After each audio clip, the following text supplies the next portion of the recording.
What's going on, everybody? It's Neil from 2AF. A customer just recently bought some magazines and these 5-round extensions. And like always, we always offer to install all these accessories for free. There's no extra weight. There's no extra charge.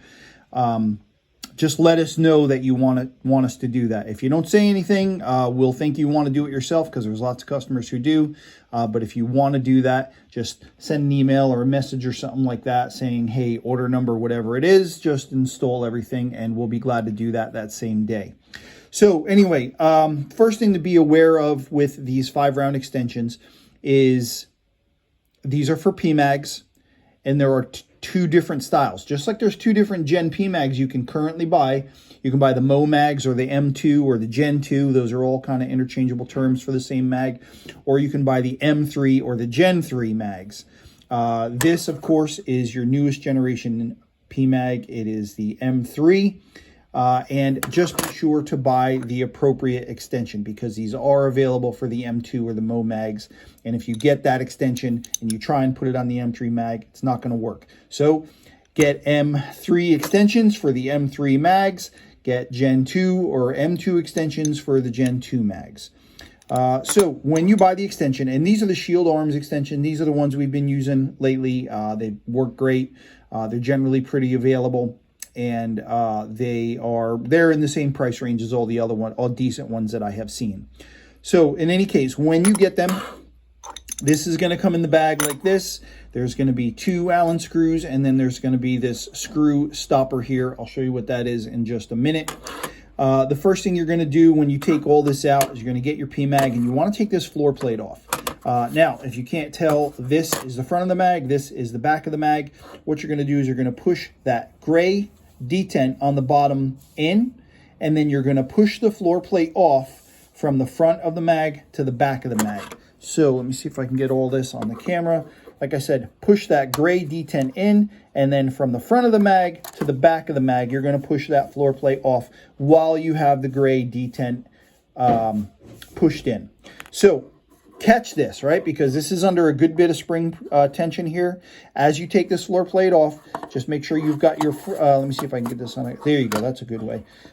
Make sure you have your finger over the top of the floor plate or this gray insert inside of the magazine. Otherwise, it's going to fly right out because it's under a good bit of spring tension. So floor plate comes off. Hold on to that gray insert and then go ahead.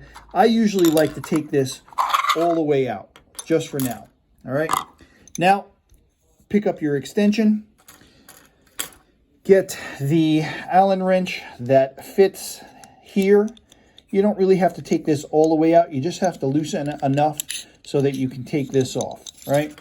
So once that's off, and I've still got the screw in that floor plate, right? I'm going to put this floor plate on here, right? So let me see if I can show you here. How can you tell? Small hole, big hole, right? So the big hole is the top. You're going to put that part. Oh, I did that wrong. Sorry. Small hole is the top. Put that part and slide it on this track. Once you've got that all the way forward, you're going to take this threaded detent here, right? Once you've got that threaded detent, I've got it on the Allen screw. I'm going to put it in this hole. You'll see it's going to pop through this top side here. If you've got this all the way on here, you'll start screwing this in, and you'll see that detent coming up through the top side. That's basically your stopper so that it doesn't slide off the magazine, right? Just make this finger tight. Using this short end, put the torque you can on here so it's finger tight, and once you've got it like that, it's done, right? Now, I'm going to take the follower and spring, put it back in the magazine, all right? And then I'm going to push this spring in here.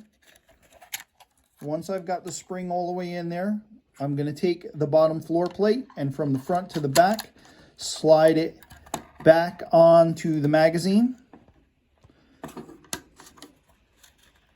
Once you've got that all assembled. You're going to have to make sure that the spring is all the way in and not getting stuck on any of the tracks or anything.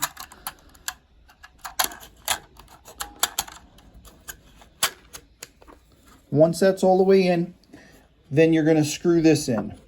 Once that gets screwed in, same thing. Once you feel it stopped, just use this short end here, tighten this until it's finger tight, and then it's done. And now you've got your 5-round extension on the mag. Now, again, I've mentioned this in another video.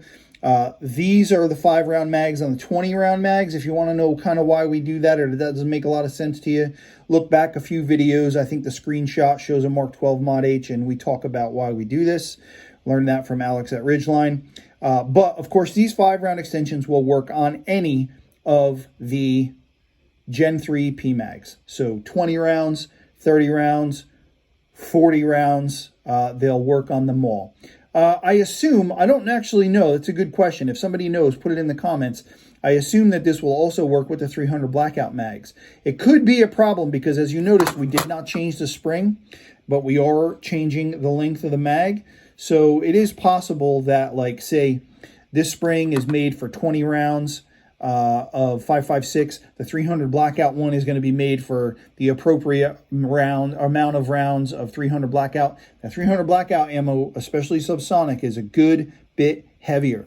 So I wonder if these extensions work with the 300 blackout ones as well, or if that makes the spring too loose to work with those like 220 grain subsonics or something. I don't know. If you know, put it in the comments. But in any case, there's your 5-round extension on your Gen 3 Pmag. That's how you put them on. I've had a lot of luck with these. They don't really come undone. I do occasionally, if I'm sitting around with a mag and a Allen wrench, I'll check to see if this is still tight, and honestly, every time I have checked, it's been good. So, again, it's Neil from 2AF. Thanks for watching. Be sure to get to the website, 2AF.com, sign up for email notifications. That's a really good way to keep on top of what's coming in here, what's going out here, what's going on around here. And if we can do anything to help, just let me know. Talk to you later.